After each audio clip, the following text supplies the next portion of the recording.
Violent crimes, and they should show no mercy. Jamie Metzl is a senior fellow at the Atlantic Council. His book is Hacking Darwin. Among other things, it explores the U.S.-China rivalry over science and technology, and a lot to talk about in that book as well. We're going to go to the issue at hand right now, which is Hong Kong, Jamie, and we've all been watching just to see where it's going to go. You know, you made the point to me the other week that, you know, in Hong Kong, these protesters, it's an existential crisis, right? Politically, where are they going? And yet, right now, the economic implications are starting to bite as well. Well, this is huge, not just for Hong Kong, but for all of China. Hong Kong is a little corner of China where the rule of law applies, where you can have contracts, where there are courts that are legit, where there's some level of popular involvement in governance. And what's happening in Hong Kong has big, obvious implications for Hong Kong, but also reverberations for China. For those of us who are imagining that someday China could be a country where rule of law exists, we should all care a great deal about what's happening in Hong Kong. So for sure, this is going to hurt the Hong Kong economy. But Hong Kong is part of this greater China and greater Asia ecosystem, and we all really need to care a lot about what happens there. And in terms of what happens there, you've argued that it also has implications, wider implications for places like Taiwan. Absolutely. So China promised Hong Kong this one country, two systems model. Not just Hong Kong, they promised that to Britain. They signed an international agreement.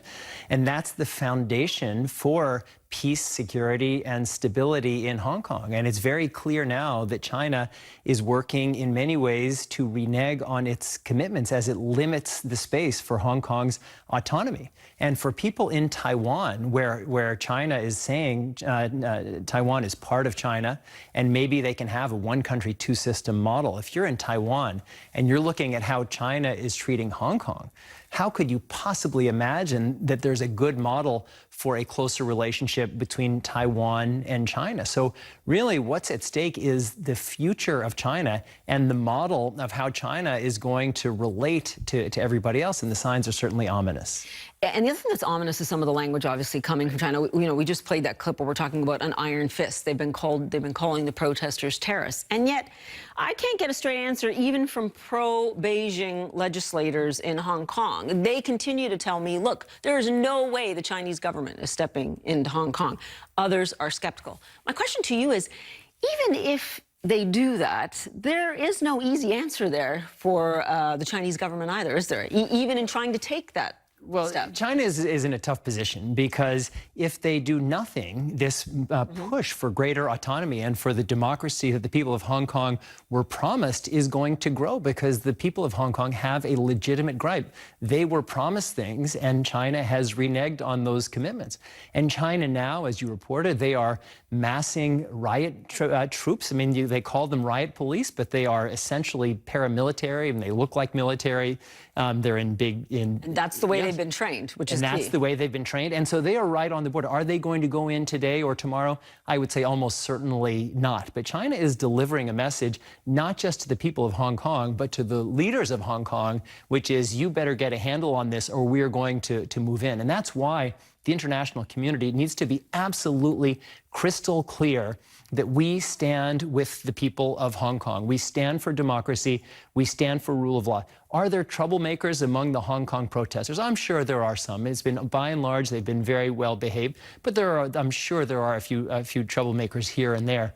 But we need to be clear about what this is about. And it's about standing up for rule of law, standing up for international agreements that China itself has signed, and laying a foundation for an Asia-Pacific region and a China that plays by these standards and international norms that will help everybody, and ideally including China. You know, which plays a lot into the trade negotiations that are going on right now. At what point, in terms of what's going on in Hong Kong, begins to infect the things that are going on in the trade relations? And I say this knowing that the Trump administration has been very careful to back away from saying anything about Hong Kong, really. Well, the Trump administration is mixed. On one hand, President Trump has said, well, what what happens in Hong Kong is China's business. On the other hand, Secretary Pompeo, Majority Leader McConnell, they've actually been very strong in their statement saying, look, Beijing, we have our eyes on Hong Kong.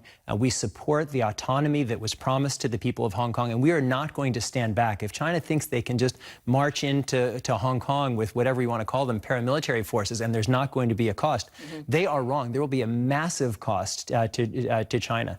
And yes, this relationship is incredibly complex, and there's all kinds of things that are happening in the context of the trade war. And Hong Kong will play into that. Yeah, and certainly these are the beginnings. Who could have predicted that we would be here, especially after in 2014 the umbrella protests kind of petered out. The book is Hacking Darwin. Jamie Metzl, thanks so much. Really appreciate it. My pleasure.